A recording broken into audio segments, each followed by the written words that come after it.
Hello everyone. चलो नया chapter आपके अकाउंट्स में हम शुरू कर रहे हैं। चैप्टर का नाम है investment accounts. Very very important chapter. Question आता ही आता है इस चैप्टर का। ध्यान से समझना मेरी बात है।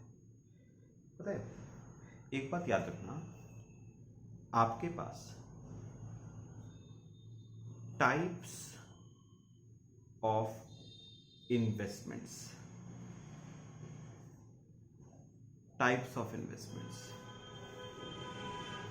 दो तरह की हो सकती है। ठीक है, दो तरह की कौन सी? एक होती है फिक्स्ड इनकम बेयरिंग, एक होती है आपकी फिक्स्ड इनकम बेयरिंग सिक्योरिटीज, एक होती है आपकी फिक्स्ड इनकम बेयरिंग सिक्योरिटीज, और दूसरी होती है वेरिएबल इनकम बेयरिंग सिक्योरिटीज। तो दो तरह की सिक्योरिटीज हैं, फिक्स्ड इनकम बेयरिंग सिक्योरिटीज और वेरिएबल इनकम बेयरिंग सिक्योरिटीज। पता है, इसमें से ना जो फिक्स्ड इनकम बेयरिंग सिक्योरिटीज होती हैं वो हमारे पास दो होती हैं।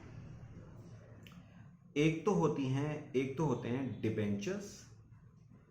अच्छा, डिबेंचर्स को हम फिक्स्ड इनकम बेयरिंग सिक्योरिटी क्यों कहते हैं? क्योंकि डिबेंचर्स पे ना डिबेंचर होल्डर्स को जो इनकम आती है वो इंटरेस्ट के फॉर्म में आती है, and that income is fixed. मतलब इररिस्पेक्टिव ऑफ प्रॉफिट्स आपको उन्हें इंटरेस्ट पे करना ही है। अच्छा, फिर प्रेफरेंस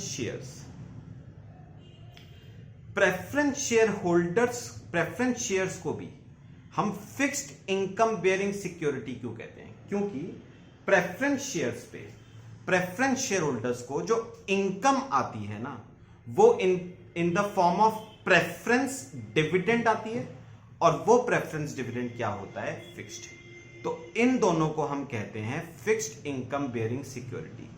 जबकि इक्विटी शेयर्स जो हैं वो फिक्स्ड इनकम बेयरिंग सिक्योरिटी नहीं होते हैं। इक्विटी शेयर्स होते हैं वेरिएबल इनकम बेयरिंग सिक्योरिटी। क्यों? क्योंकि इक्विटी शेयर्स पे इक्विटी शेयर होल्डर्स को जो इनकम आती है ना वो इक्विटी डिविडेंड के फॉर्म में आती है, and that equity dividend is variable. ठीक है, चलो। अच्छा, अभी हम ना स्टार्टिंग जो शुरू करेंगे, अभी हम करेंगे starting fixed income bearing securities से। और फिक्स्ड इनकम बेयरिंग सिक्योरिटीज में हम पहले करेंगे डिबेंचर्स का केस। अब याद रखना, क्वेश्चन में भी हो सकता है डिबेंचर्स का केस ना हो, बॉन्ड्स का केस हो, एक ही बात है। लोन का केस हो, एक ही बात है। गवर्नमेंट सिक्योरिटीज का केस हो, एक ही बात है।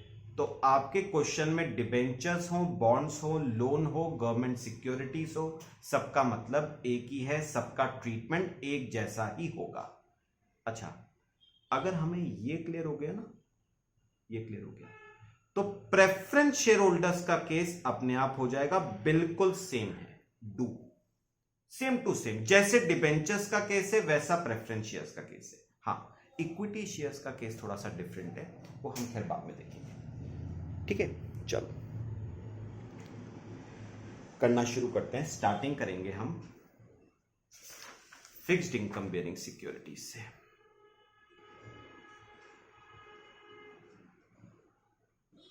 फिक्स्ड इनकम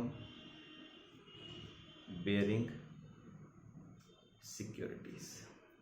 अच्छा, मैंने कहा दो सिक्योरिटीज हैं जिन्हें हम फिक्स्ड इनकम बेयरिंग सिक्योरिटीज कहते हैं। कौन कौन सी दो?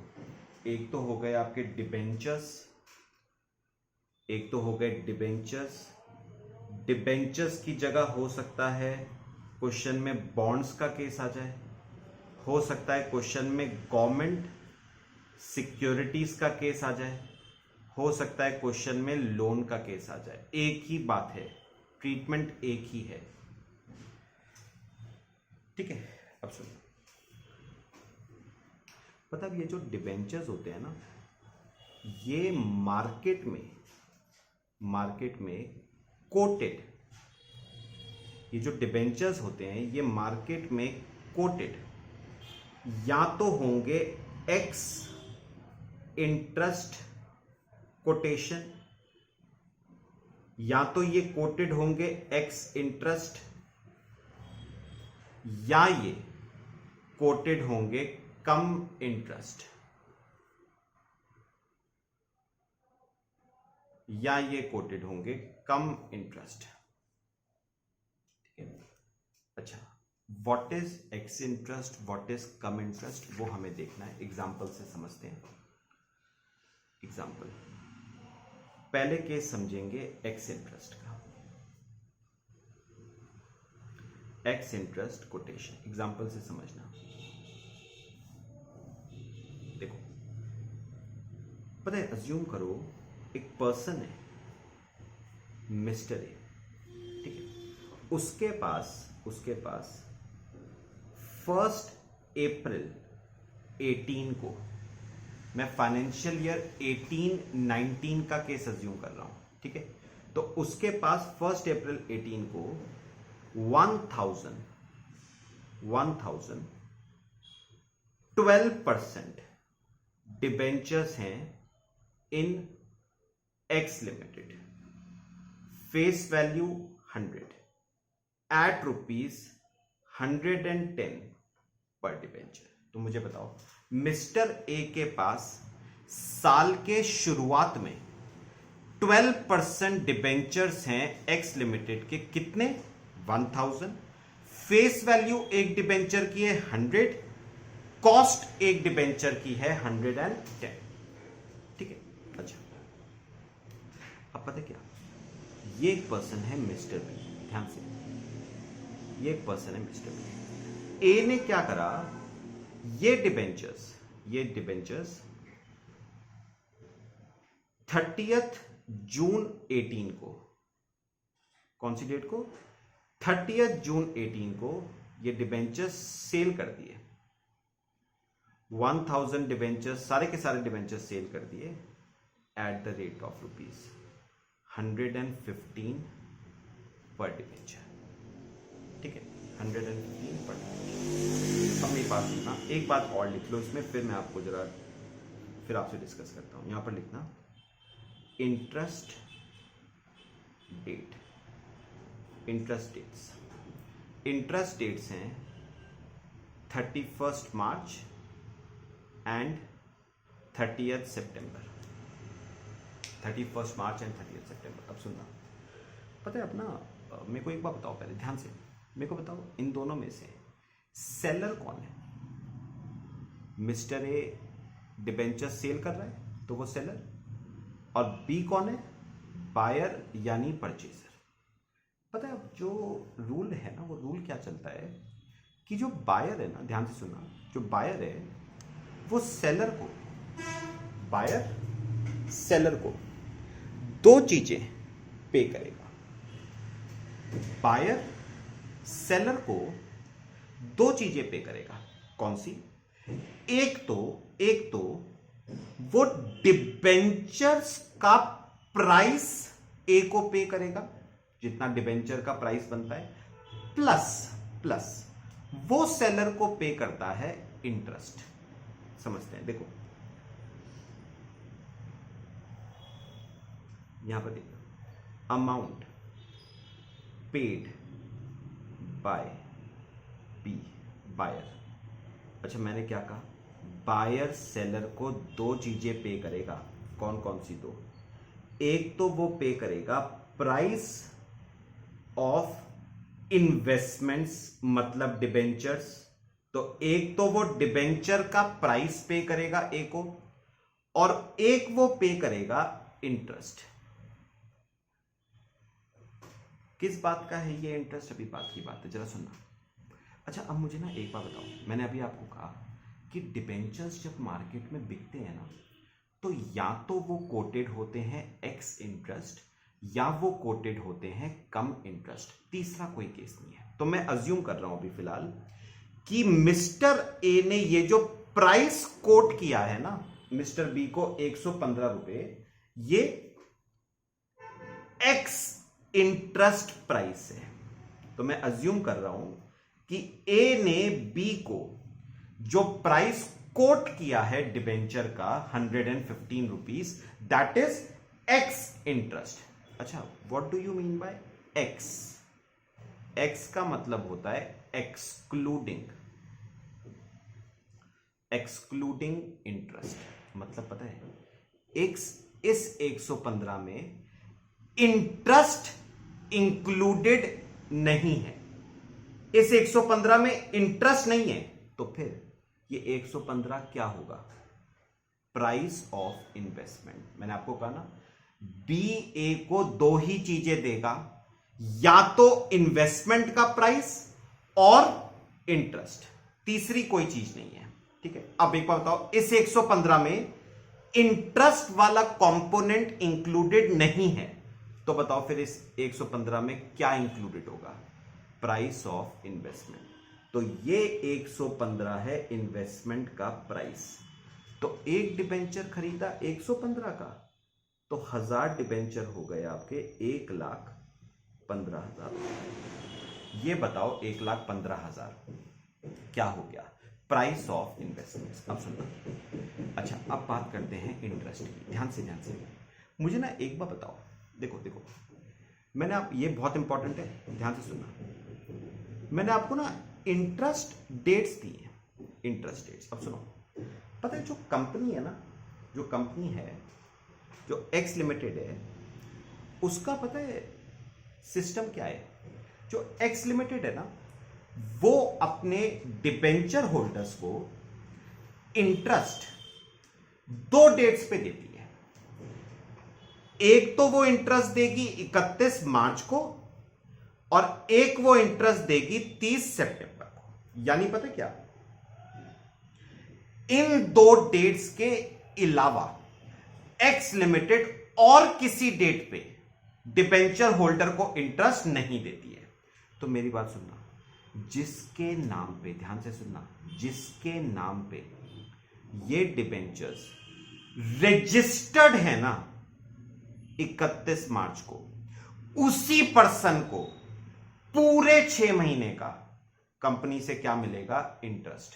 ऐसे ही जिसके नाम पे ये डिबेंचर 30 सितंबर को रजिस्टर्ड है ना, ठीक है, उसी पर्सन को एक्स लिमिटेड पूरे 6 महीने का क्या देगी? इंटरेस्ट, इररिस्पेक्टिव आपने वो डिबेंचर खरीदे कब है। यानी मेरी बात सुनो, अगर मैंने डिबेंचर फॉर एग्जांपल 25 मार्च को भी खरीदे हैं ना, 25 मार्च को भी खरीदे हैं, तो याद रखना कि मुझे इंटरेस्ट पूरे 6 मंथ्स का मिलेगा 31 मार्च को कंपनी से। यानी एक बात समझो, एग्जांपल सुनना, मैंने इवन दो मैंने डिबेंचर 25 मार्च को ही क्यों नहीं खरीदे हैं, तो मुझे इंटरेस्ट कंपनी से 31 मार्च को पूरे 6 महीने का इंटरेस्ट मिलेगा। अच्छा, 29 मार्च को भी खरीदें, 30 मार्च को भी खरीदें, तो भी 31 मार्च को आपको इंटरेस्ट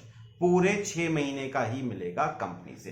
तो कंपनी का रूल सिंपल है, जिसके पास 31 मार्च को डिबेंचर है ना, मतलब जिसके नाम पे 31 मार्च को डिबेंचर्स रजिस्टर्ड हैं, उसी पर्सन को पूरे 6 मंथ्स का क्या मिलेगा? इंटरेस्ट मिलेगा। ठीक है, अब सुनना, इसका इफेक्ट यहां पर क्या है। अब सोचो, मिस्टर ए, ये साल शुरू कब हुआ था? 1 अप्रैल 18। अच्छा, मुझे एक बात बताओ, सुनो, मुझे बताओ, मिस्टर ए को, ध्यान से सुना, यहां पर देखो, इस डेट को देखो, 30 जून को देखो, मुझे बताओ, मिस्टर ए को 30 जून से जस्ट पिछला, 30 जून 2018 से जस्ट पिछला इंटरेस्ट बताओ कब मिला होगा? 31 मार्च 18 को मिस्टर ए को इंटरेस्ट मिला होगा, तो मेरे को एक बार दोबारा बताओ, मिस्टर ए को 30 जून से जस्ट पिछला इंटरेस्ट कब मिला होगा? 31 मार्च 18 को इंटरेस्ट उसे मिला होगा। अब सुनो, अब उसने बताओ इस साल डिबेंचर्स को कितने मंथ्स के लिए होल्ड करके रखा? उसने अप्रैल 18, मई 18, जून 18, 3 महीने के लिए मिस्टर ए ने इन डिबेंचर्स को क्या करके रखा? होल्ड करके रखा। तो मुझे एक बात बताओ, अगर मैं 3 महीने के लिए डिबेंचर्स को होल्ड करके रखूंगा तो 3 महीने का इंटरेस्ट मिस्टर ए को मिलना चाहिए या नहीं?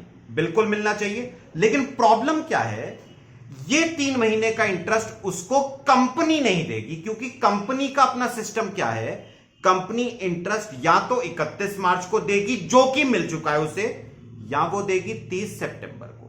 तो याद रखना, इन 3 महीनों का इंटरेस्ट मिस्टर ए को कौन देगा? तो एक बात यहां पर क्या है, ये इंटरेस्ट मिस्टर ए बताओ किससे लेगा? वो ये इंटरेस्ट लेगा बायर से। तो एक बार निकाले इंटरेस्ट। याद रखना, इंटरेस्ट हमेशा फेस वैल्यू पे आता है। 1000 डिबेंचर है, एक डिबेंचर की फेस वैल्यू 100 रुपए, तो 1 लाख की फेस वैल्यू, उस पे 12% का इंटरेस्ट। कितने महीने का इंटरेस्ट लेगा वो? 3 महीनों का। कौन से 3 महीनों का? अप्रैल, मई, जून। तो अगर हम इसे सॉल्व करें तो ये आ जाता है आपका 1 lakh into 12% into 3 divide by 12, 3000। तो पता है बी टोटल अमाउंट ए को कितना देगा? 1,15,000 तो देगा इन्वेस्टमेंट का प्राइस और 3,000 का देगा इंटरेस्ट। मतलब बी ए को टोटल 1,18,000 रुपए क्या करेगा? पे। ठीक है, कॉपी कर लो इसे। ये आपकी कौन सी कोटेशन थी? X interest. याद रखना, एक्स इंटरेस्ट का मतलब क्या हुआ? Excluding interest. मतलब ए ने जो ये प्राइस कोट किया है ना, इसमें इंटरेस्ट 3,000 का इंटरेस्ट इंक्लूडेड नहीं है, वो अलग से देना पड़ेगा बायर को, सेलर को। ठीक है, अच्छा चलो, अब मैं आपको करवाता हूं कम इंटरेस्ट। देखो सेकंड केस, कम इंटरेस्ट कोटेशन। ठीक है, अब यहां पर लिखना एग्जाम्पल में सेम रख रहा हूं, बस एक चीज चेंज कर रहा हूं। Assume price quoted by mister A is ₹115 cum interest.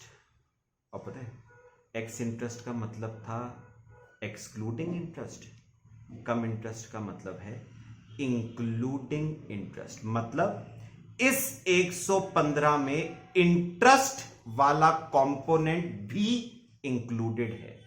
चलो फिर से जरा दो वही वर्किंग नोट बनाओ। Amount paid by B. अच्छा, मैंने आपको क्या कहा था? बायर सेलर को हमेशा कितनी चीजें पे करेगा? 2 चीजें पे करेगा ना। एक तो बायर सेलर को क्या पे करेगा? Price of investment. और एक बायर सेलर को क्या पे करेगा? इंटरेस्ट। सुनना पता है उसने कहा ये जो 115 है ना, इसमें प्राइस ऑफ इन्वेस्टमेंट तो इंक्लूडेड है ही है, इसमें इंटरेस्ट भी इंक्लूडेड है। मतलब इस 115 में ये और ये दोनों इंक्लूडेड हैं। तो यहां पर लिख देना, इसका मतलब बी ए को टोटल 115 देगा, उसमें इन्वेस्टमेंट का प्राइस भी आ गया और इंटरेस्ट भी आ गया। एक डिबेंचर का 115 तो 1000 डिबेंचर का 1,15,000 रुपए बी देगा ए को। अच्छा एक बात और बताऊं, एक्स इंटरेस्ट और कम इंटरेस्ट का ना कोई इफेक्ट इंटरेस्ट की अमाउंट पे नहीं पड़ेगा, इंटरेस्ट का अमाउंट उतना ही रहेगा 3000 रुपीज। तो बताओगे 1,15,000 में से 3,000 इंटरेस्ट का है, तो बचा कितना? 1,12,000। वो क्या हो जाएगा? इन्वेस्टमेंट का प्राइस। ठीक है, तो ये आपकी हो गई एक्स इंटरेस्ट कोटेशन और कम इंटरेस्ट कोटेशन। चलो बाकी हम आपके कल वाले लेक्चर में डिस्कस करेंगे, कुछ क्वेश्चंस करेंगे कल वाले लेक्चर में। Thank you.